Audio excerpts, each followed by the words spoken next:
Today marks 100 days of the Trump administration. And if you're a Brit like me and you look to America right now and you think you wouldn't want in a million years our country to go down that line, how did they get there? Well, I think you need to think about where we are right now in the UK, because I'm really worried that we're really not that far behind. If you think about all the awful things that Trump has done in his last 100 days in power and all the more awful things that are to come, all of that was made possible. All of it was made possible by a campaign of racist hate towards migrants that won him the election. Americans fell in their millions for a narrative about migration that cast migrants as the perpetrators of the most awful and heinous of crimes.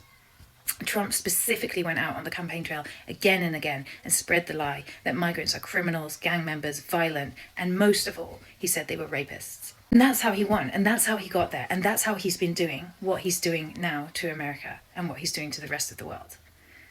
And you look at our government today, and our government last week, and the announcements that they are making about migrants, and the competition that they have wholeheartedly jumped into to outdo the Tories and the Reform Party in their hateful rhetoric about migration, and specifically in once again linking migration and migrants to the most god-awful crimes, to violence and criminality, and specifically to rape.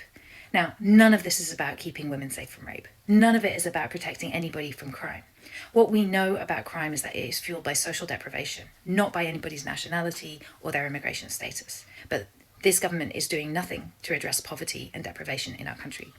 And what we know about rape is that it is overwhelmingly perpetrated by people who you know, people who are part of your household, not by strangers, and certainly not necessarily by foreign strangers. So none of this is about actually keeping us safe. And they've seen what Donald Trump achieved, how he has given himself ultimate power. And he's done it off the back of this demonization campaign, these smears against migrants that paints foreigners as a threat to you and me, when they are not. They are not in the States, and they are not here.